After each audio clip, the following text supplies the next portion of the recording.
My brother stole my identity. Now he wants my help. I found out on a Tuesday. Not a dramatic Tuesday. It wasn't raining. Nothing cinematic was happening.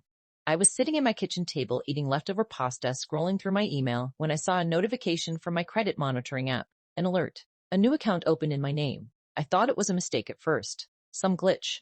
I almost dismissed it. I'm really glad I didn't.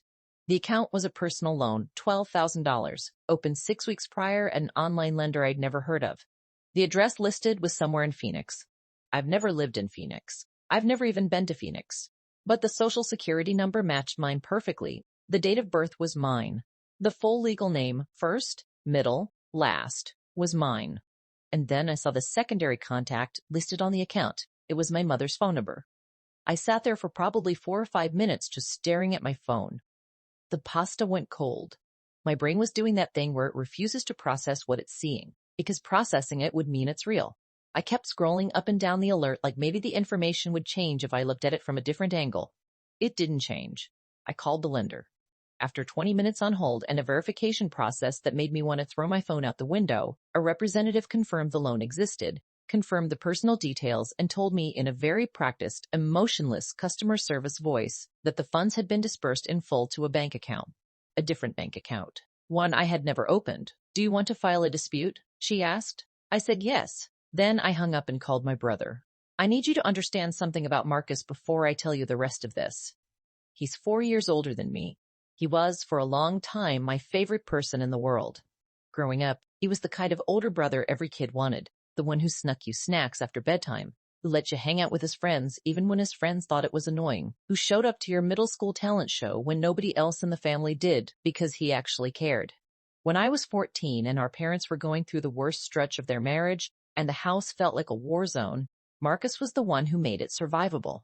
He'd knock on my bedroom door and say, "Come on, we're going for a drive." And we'd just drive for an hour listening to music without talking, and somehow that was enough. So when I say what he did to me broke something permanently, I need you to understand that the weight of that, the actual damage of it, wasn't just financial. It was a grief. It still is. I called him and he picked up on the second ring, which was unusual. Marcus was notorious for letting calls go to voicemail and texting back many days later. "Hey," he said. "Easy, like everything was fine. I need you to tell me something else." My voice was steadier than I expected. "And I need you to tell me the truth the first time, because I got my own kids." Silence. "Did you open a loan in my name?" Silence. And in that silence, I heard everything. It lasted maybe 7 seconds. Suddenly, almost 7 seconds. Then he said, "I can make this work. Not even lie. Not even an explanation. Just, I can make this work."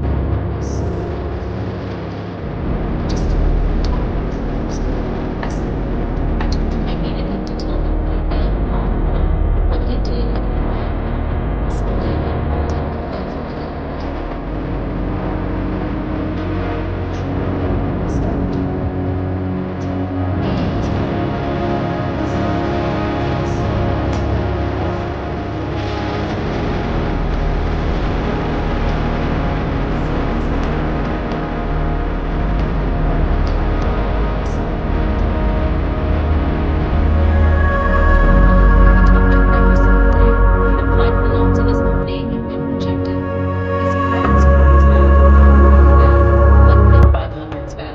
Because of a repossession on a unit mounted onto it. So he used mine. He'd gotten my social security number from a document I hadn't even known he had. When our grandmother passed away 4 years ago, there had been some state. Mom's life insurance and was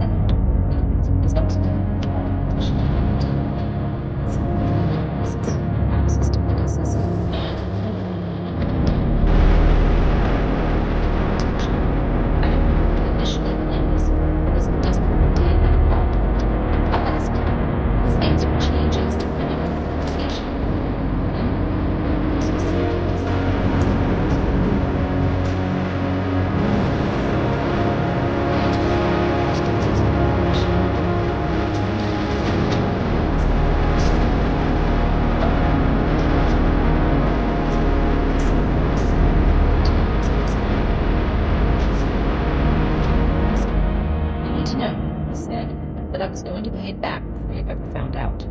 I had a plan. I got a contract position. I was going to stop. I said, just let me finish. Marcus, stop talking. He stopped. That money has been spent for 6 weeks, I said. The payments are going to default. It's already on my credit report. You understand that, right? You understand what you've actually done? He said he understood. But the way he said it, I don't think he fully did. I think in his mind he'd been operating in a kind of fantasy where this was a temporary loan from the universe that he would quietly return before anyone noticed. The part where it affects real things in the real world, my credit, my financial future, my ability to get a mortgage someday. I think that part was abstract to him. That's when I stopped being sad and started being angry. The next weeks were a blur of paperwork, phone calls, and a creeping sense of violation that is genuinely hard to describe if you've never had your identity stolen. And it's even harder to describe when the person who did it knows your mother's maiden name and attended your college graduation. I filed a police report. The officer who took my report was very kind and very clear. This was identity theft and fraud, regardless of the family relationship. He asked me if I wanted to pursue it. I said I didn't know yet. He said that was fair and that I had time. I called my mother. That was one of the worst phone calls I've ever made, and I've made some bad ones. She went completely silent when I told her. Then she said, "Are you sure?" Not in a defensive way. She wasn't protecting him. She was just stunned. She said it twice.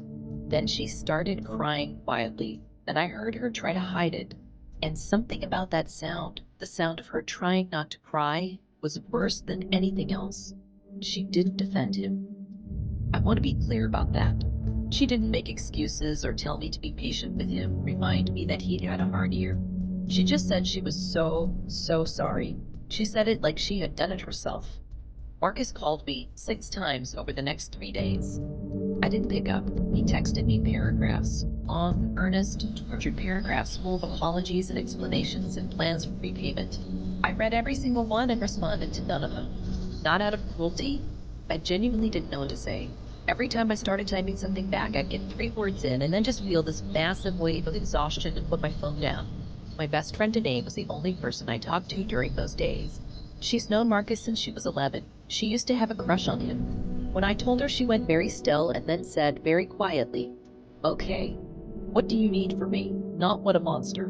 Not I can't believe it. Not are you okay? Just what do you need?" That's a real friend. What I needed was to figure out what I was going to do. Because I had options and none of them were comfortable.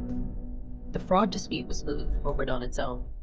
The lender had flagged the account. My SSN was under a fraud alert, and the credit bureaus had been notified. That part, as exhausting as it was, had a process. You fill out forms, you submit documents, you follow up, you wait. It's bureaucratic and grinding, but it has steps, and the steps lead somewhere. The other question, what to do about Marcus, had no steps, no forms to fill out, no box to check.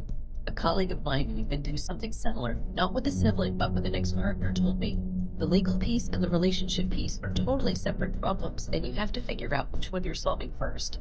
That was the clearest thing anyone said to me in those weeks. I wrote it down on a sticky note and put it on my monitor. I decided to solve the legal piece first. The fraud resolution process took about 4 months in total. I got a free credit freeze. The fraudulent loan was eventually discharged from my credit report after I submitted the police report, and the lender completed their investigation. My credit score, which had taken a significant hit, started recovering. It wasn't instant. It wasn't painless. But it moved in the right direction. During all of this, Marcus made one payment on the loan from his own money, about $400, before the account was flagged and the dispute process made further payments complicated. I don't know if he did that out of guilt or out of a genuine attempt to fix things. Maybe both. I didn't ask him. We didn't talk for 3 months.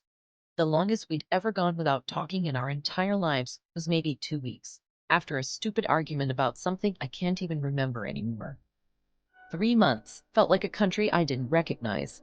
My mother, to her credit, didn't pressure me. She checked in occasionally, a short text, just, "How are you doing?" And didn't mention Marcus in those texts unless I brought him up. She was walking an impossible tightrope when she was doing it gracefully, and I loved her for that. And then, 4 months after I found out, Marcus called me from a number I didn't recognize. I answered, because I didn't know it was him. "Hey," he said. Same word, totally different way than last time. I didn't pick up. I'm not sure why. Maybe I was too tired for confrontation by then. Maybe some part of me had been waiting for it. I needed to have something to say. Okay, I'm in therapy. I've been going for about 2 months, and I know that doesn't fix anything. I know that's not what you need to hear. I just wanted you to know because I think you deserve to know that I'm actually trying to understand why I did it, not just how. Why? I didn't say anything. I'm not asking for forgiveness right now, he said. I know I don't have any right to ask for that. I miss my brother, and I know I don't get to say that, and now I know that, but I needed to say it anyway. There was something completely genuine about the way he was talking. Not polished, not rehearsed. He stumbled over words. He stopped and started sentences. At one point, he said I knew the sounds and then just didn't finish the sentence. I told him I needed more time. He said okay. He hung up. I sat in my car, nothing out of the grocery store for about 20 minutes after. I wasn't crying. I wasn't angry. I was just sitting with this unresolved waves that used to be being permanently wrong. 6 months after that call, here's where we are, talking again. Not the way we used to talk, not easily, not constantly, but talking. He calls about twice a month, and I pick up about half the time. When I do pick up, we talk about surface stuff mostly. His job, which he's kept, my apartment, which I'm thinking of moving, our mother's knee surgery, which went fine. We haven't had the real conversation yet. The one where I actually tell him what it felt like, what those months were like, what he took from me that wasn't money. I'm not ready to have that conversation, and I don't know when I will be. Maybe never. Maybe someday. The therapy he's doing apparently involves some kind of trauma work around our parents' marriage and some patterns around shame and hiding that go back a long time. He's told me a little bit about it. I've listened without much response. I don't know how to be his support system right now. I don't know if I want to be. And then, 3 weeks ago, he texted me. It was a long text. He'd been offered a job, a real one, a good one, an engineering role at a company he'd wanted to work at for years. But the offer was contingent on a background check, and the background check required a reference from a recent employer. He'd been contracting for 2 years and his contracts had been informal, nothing official on paper. He needed someone who could speak to his professional capabilities. He needed a reference. He wanted it to be me. I read that text standing in my kitchen. Different day, different pasta, same kitchen table, and I felt every single contradictory emotion at once.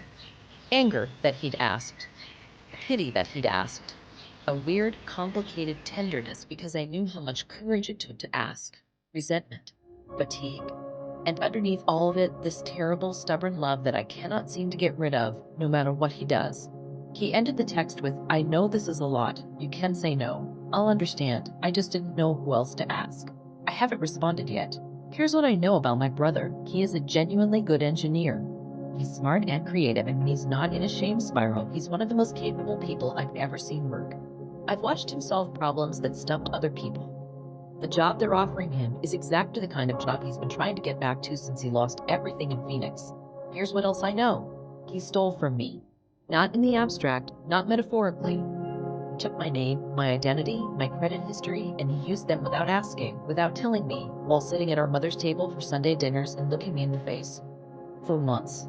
Both of those things are true at the same time, and I don't know what to do with that. Dina says I don't own anything. She says the audacity of asking me for a reference after everything we did is almost impressive in the worst way, and she's not wrong. My mother, when I told her about the text, went quiet for a moment and then said, only I can decide that, which is both the most useless and most honest thing anyone can say. The thing I keep coming back to is this. I am not in the business in a strong manner's life. I never been. Even when I was the most furious I have ever been in another human being, I never wanted him to be destitute, unemployed. I wanted him to understand what he did.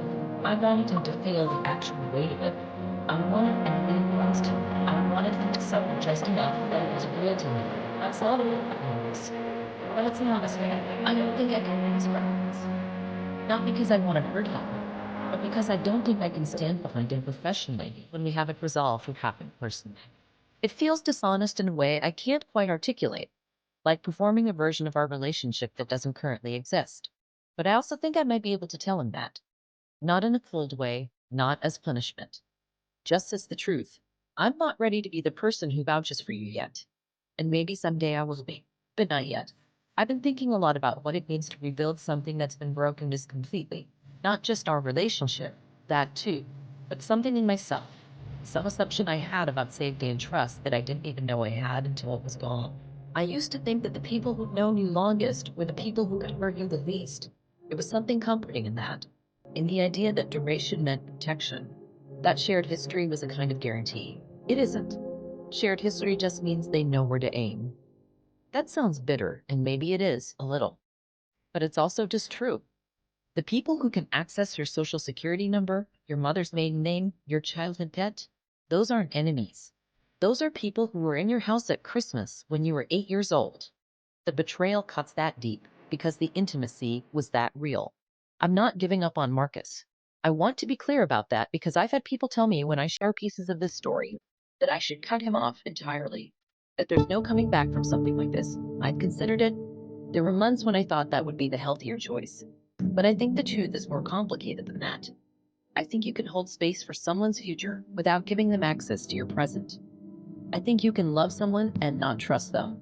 I think you can want things to be better between you while acknowledging that they aren't better yet and won't be for a long time. What I'm working on, in my own way, is figuring out who my brother is to me now. Not who he was, I know who he was. I was there, but who he is now and who he might become and how much of that I want to be part of. I haven't responded to his text. I haven't drafted. I've rewritten it 7 times. The draft I have right now says, I can't be your reference. Not yet, but I don't want you to not get this job. Asked around. There must be someone.